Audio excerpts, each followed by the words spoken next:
Hello everyone! Today I will tell you about the film Infinity Pool Enjoy Watching. The film begins with the main character James waking up in a hotel room on a tropical island. Together with his wife Emma, he goes down to breakfast, admiring the beauty. In the kitchen under a canopy on the shore, local animators entertain guests with folk music and masks. His wife makes plans for another hard and exhausting day of rest, to go on an excursion to another island or go to the city. But the hero's soul requires peace. He is a writer in search of inspiration and does not want to waste money in vain. When she goes for a walk alone, the man finishes breakfast and goes back to the hotel.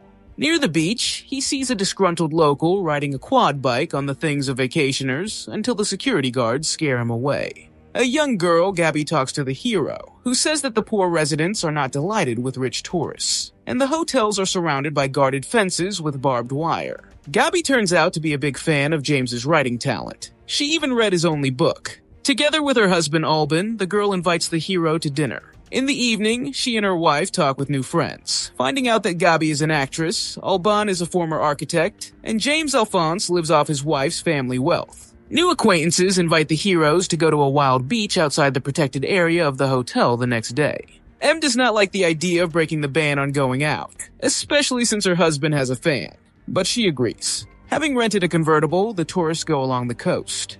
Along a mountain road, which offers a beautiful view of the ocean, which changes to the view of miserable shacks, fenced in by a fence where the locals live. Soon they reach a deserted beach on the shore of the bay, where they have a picnic. Having left to pee, James suddenly notices Gabby behind his back. Sneaking up, the girl grabs him by the intimate place to please him a little. Surprised by such adoration, he goes back. James gets behind the wheel, replacing the tired Alban.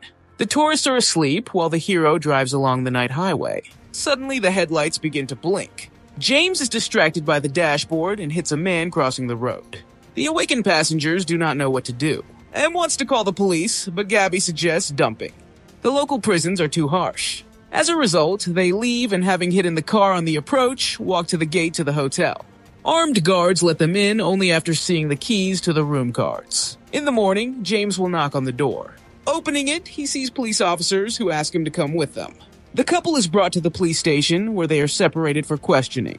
Detective Trash comes to James to tell him that everything is already known. His wife has testified, and his uncle gave them the car. The detective asks not to mention the latter fact in order to cover for his relative, to which the hero agrees. Trash says that according to local laws, James is subject to the death penalty. To avoid it, the tourist can buy a clone from the government, which will be sent to execution.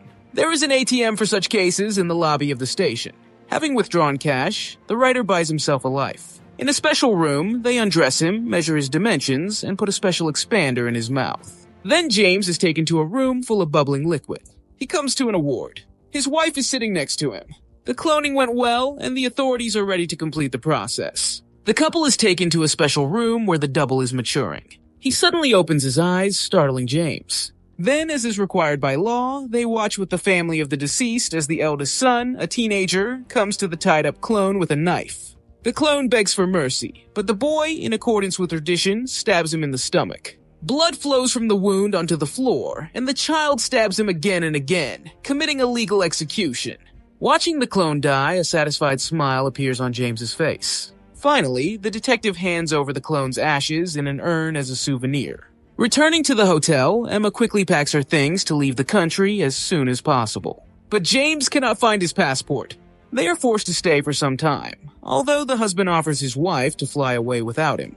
He goes down to the lobby to renew the room rental and meets Gabby. She invites him for a drink and tells him in the process that she and her husband also once went through the death penalty. This incident inspired them. The girl invites the writer to join their party to get inspired. They all went through the same thing, saw their clones die more than once. The tourists get drunk in the room, discussing that in a poor country with strict laws, you can do whatever you want if you can pay the fine. One of them asks a logical question: how to understand that you are not a clone while the original was killed? New acquaintances promise to use connections and settle the issue with the passport if James joins them in their entertainment.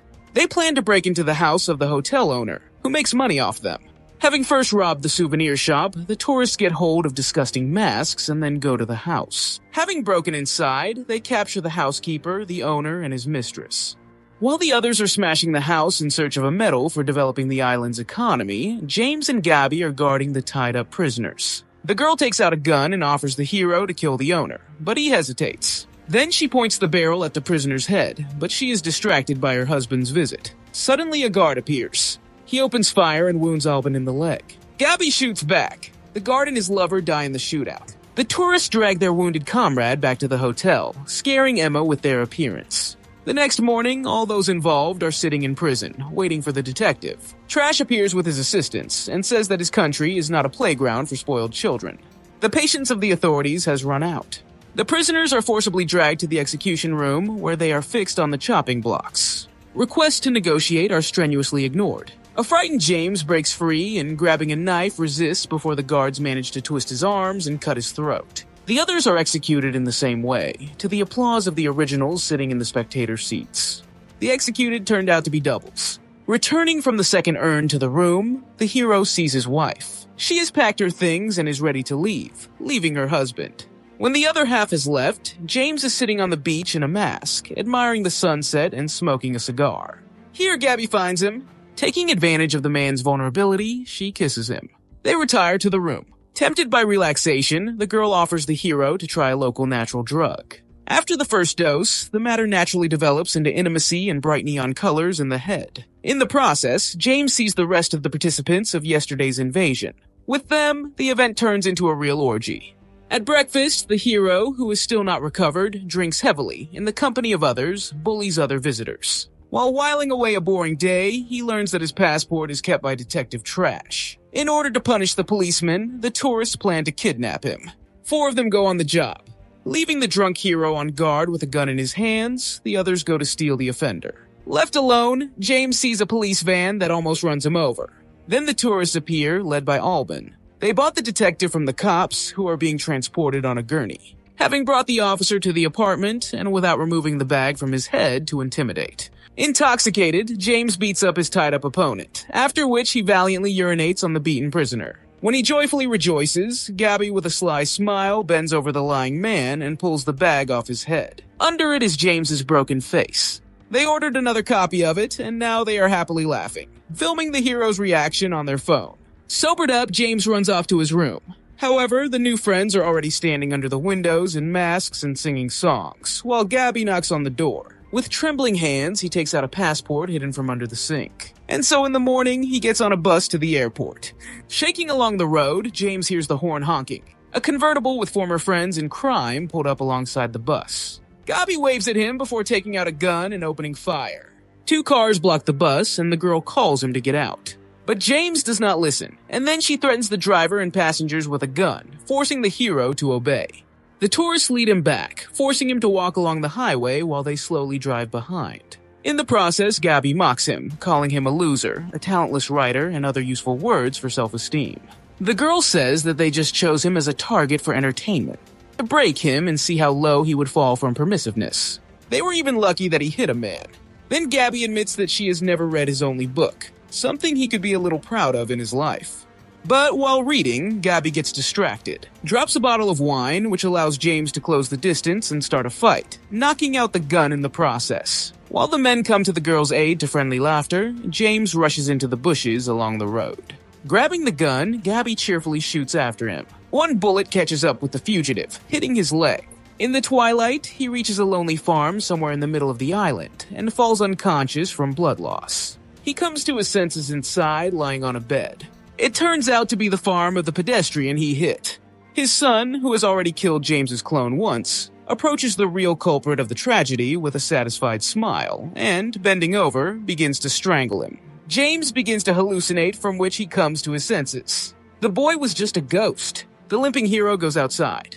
There, in the light of car headlights, his friends are already waiting for him.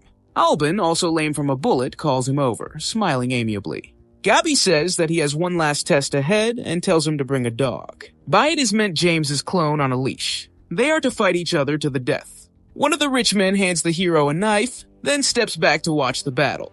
Gabby orders him to kill the dog, but the man refuses. He throws the knife on the grass. Pointing the gun, the girl orders him to pick up the weapon. James obeys, but immediately throws it even further into the darkness. The command taken clone sounds. He rushes to attack, growling like a dog. James has to defend himself. Breaking free from the choke, he turns his opponent over and beats him into a bloody mess. Blood flows from his fist when the adrenaline subsides. Gabi comes up, sits down next to him, and hugs him. In the next scene, the hero tells his wife on the phone in the hotel room that he will soon be home. He packs his things, carefully putting 3 urns in a suitcase. Cruel tourists are getting on the bus with him. On the way, they discuss the business they will do upon returning from vacation. The hero sits in the back seat, silently listening. At the airport, Gabi and Albin say goodbye to James and leave for boarding. He remains the last one and looks around at the carefree vacationers who did not have to experience the horror and loss of humanity. Soon, the hero is the last passenger in the waiting room. The airport is empty. The season has ended with the arrival of the rains. The sky's overcast. The waves on the sea are getting angrier and angrier. Wet James sits on a sun lounger on the beach, looking absently ahead. This is where the film ends.